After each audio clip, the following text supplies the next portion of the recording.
Division phanerogams with reasons. त्याचं reason काय? फिनोरोगेम्सचे रिझन काय तुम्ही सांगायचं. फिनोरोगेम्सचे कॅरेक्टर काय आहे? Division phanerogams character flowering plant. त्यांना फुलं आहेत म्हणून त्या ठिकाणी आपण लिहिणार आहे division phanerogams with reason flowering plants. Second sub division angiosperm. Angiosperm आहेत म्हणजे काय असणार आहे? Enclose seed. Seed are enclose in fruit. Seed कुठं असणार आहे? फ्रूटचा आत असणार आहे. हे मात्र अँजिओस्पर्मचे स्पेसिफिक असं कॅरेक्टर असणार आहे. क्लास डायकॉटिलेडॉन. डायकॉटचे कॅरेक्टर काय आहे? Taproot system, reticular venation, branches, अजून लिपचे reticular venation, seed with 2 cotyledons, flower pentamerous. आता डायकॉटमध्ये मात्र फ्लावर आपण पेंटॅमेरस म्हटलेलं आहे, मात्र या ठिकाणी त्याला आपण पेंटॅमेरस म्हणू शकत नाही, कारण की यामध्ये सेपल्स किंवा पेटल्स.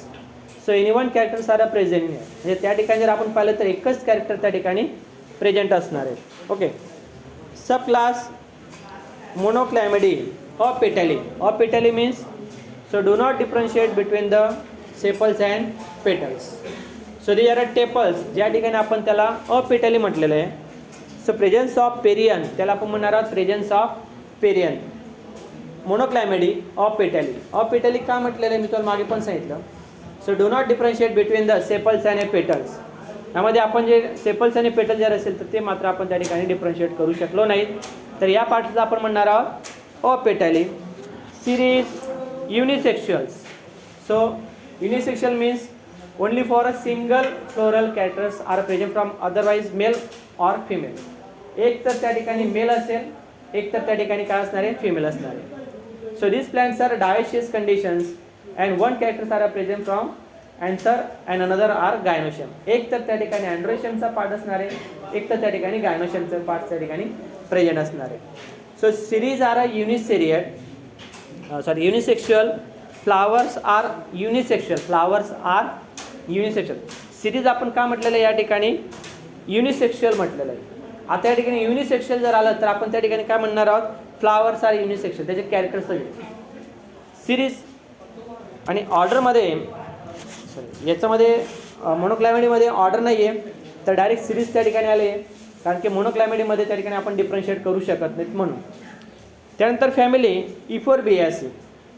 आता त्याचे जनरल कॅरेक्टर्सवरनं मी तुम्हाला मागे पण सांगितलं, जर तुम्हाला जनरल कॅरेक्टर्सवरनं त्या ठिकाणी आपण फ्लोरल फॉर्म्युला आणि फ्लोरल डायग्राम हे एक्सप्लेन करू शकतो.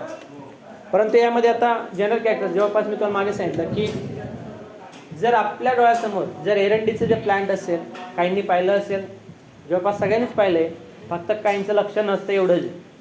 जर ते प्लॅनचे सगळे कॅरेक्टर्स आपल्याला तोंडपाठ असले पाहिजे. प्लॅन डोळ्यासमोर जर असेल तर तुम्हाला सगळे त्या ठिकाणी त्याचे अगदी पॉईंट रूटपासून तर फ्रूटपर्यंत हे सगळे कॅरेक्टर्स त्या ठिकाणी तुम्ही लिहू शकता.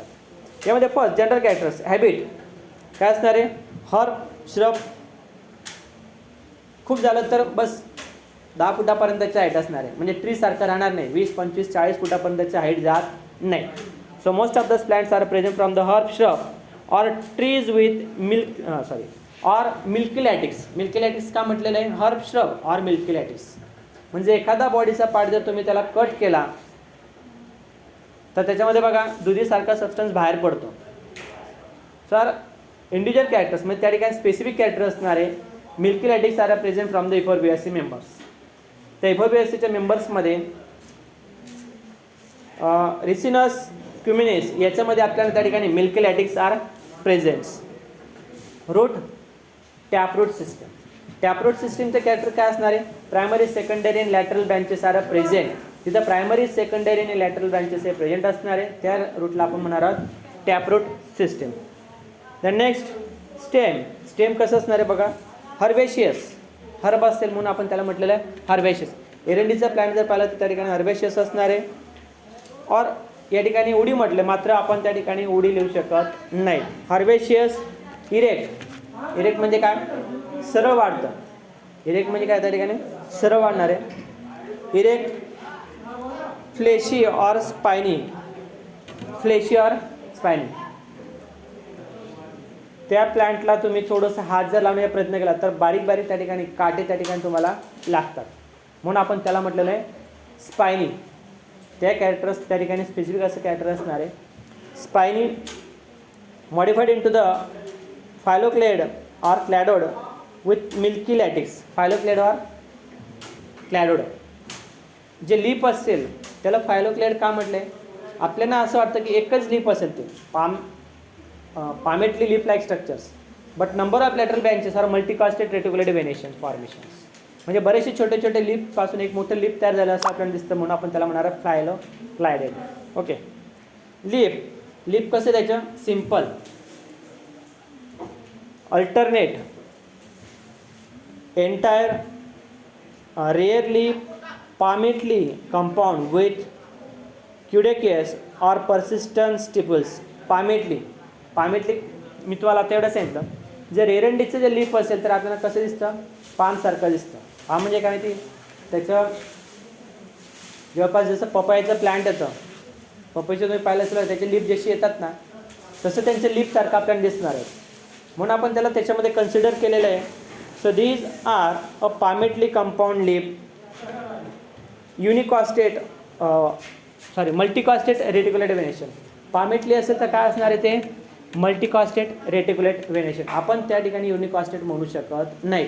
हां, मात्र या फॅमिलीमध्ये युनिकॉस्टेट पण आहे आणि मल्टिकॉस्टेट पण आहे, हे त्याचे कॅरेक्टर्स आहेत. परंतु फक्त तुम्ही जर रेसिनस क्युमिनिस म्हणजे एरंडीचं जर कन्सिडर केलं कॅरेक्टर्स तर ते मात्र काय असणार आहे? मल्टिकॉस्टेट. तुम्ही युनिकॉस्टेट जरी लिहिलं तरी तुम्हाला मार्क्स मिळेल आणि मल्टिकॉस्टेट जरी लिहिलं तरी तुम्हाला मार्क्स मिळणार आहे. फक्त त्या ठिकाणी एक्झाम्पल जर विचारलं असेल तर त्या एक्झाम्पलचे कॅरेक्टर्स जर लिहायचे असेल तर, जर तुम्हाला सोलेनेसिसचे जनरल कॅरेक्टर्स जर विचारले, जनरल कॅरेक्टर्स बोलतो आहे, डिस्टिंग्विशिंग नाही, जनरल कॅरेक्टर्स. जर जनरल कॅरेक्टर्स विचारले तुम्ही युनिकॉस्टेट पण लिहा, मल्टिकॉस्टेट पण लिहा तरी चालेल. Okay.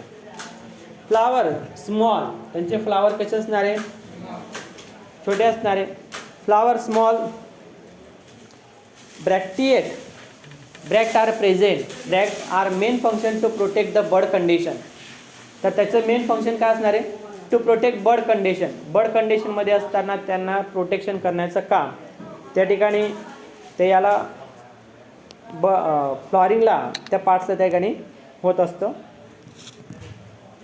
Flower inflorescence family exhibit in a great variety of inflorescences. Racemose sorted by racemose and cymose. मी तुम्हाला मागे पण सांगितलं रेसिमोज म्हणजे काय? हां, बंच ऑफ किंवा ग्रुप ऑफ फ्लावर. जर त्यांच्या ग्रुपमध्ये असणार, बंचमध्ये असेल तर त्याला आपण कुठल्या टाईपचे इन्फ्लुएन्सेस म्हणणार आहोत? Racemose type of influences.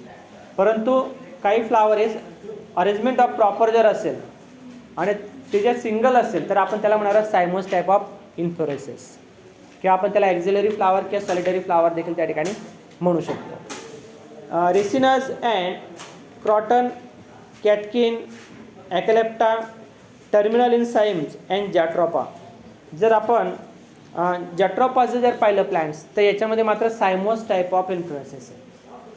म्हणजे तुम्हाला MCQ 1 सेंटेन्समध्ये जर त्या ठिकाणी जॅट्रोपा जर आलंच, फॅमिली विचारली गेली, फ्लावर इन्फ्लुएन्सेसचं कॅरेक्टर जर विचारलं गेलं तुम्हाला त्या ठिकाणी सायमोस सांगता आलं पाहिजे. नाहीतर होतं काय, इकडे फॅमिली दिली आहे, त्याचं नाव दिलं आहे फॅमिली इपरबिएसी, इन्फ्लुएन्सेस ऑफ जॅट्रोपा असं म्हटलं, तुम्ही काय म्हणणार? फॅमिली जर इपरबिएसी दिली तुम्ही रेसिमोज लिहून टाकतात. पण त्याने स्पेसिफिक असं जर स्पीसीजचं नाव दिलं तर आपल्याला त्या ठिकाणी काय द्यावं लागेल? Cymose. Family euphorbiaceae, name of the species jatropha, which type of the inflorescence, असं जर त्या ठिकाणी प्रश्न विचारला गेला स्पीसीजचं तर त्यावेळेस मात्र सायमोस येईल.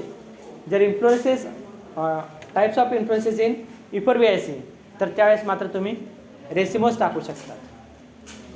एक्झाम्पलवरनं थोडंसं चेंजेस होतात. ओके.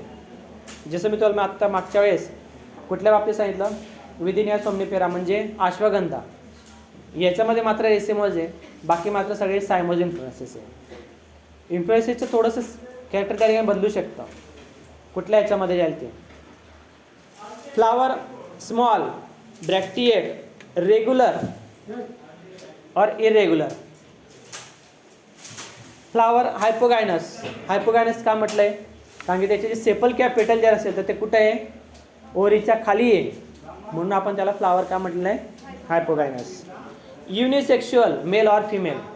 युनिसेक्शुअल, एक तर ते फ्लावर मेल असेल, एक तर ते फ्लावर फिमेल असेल. Female flower.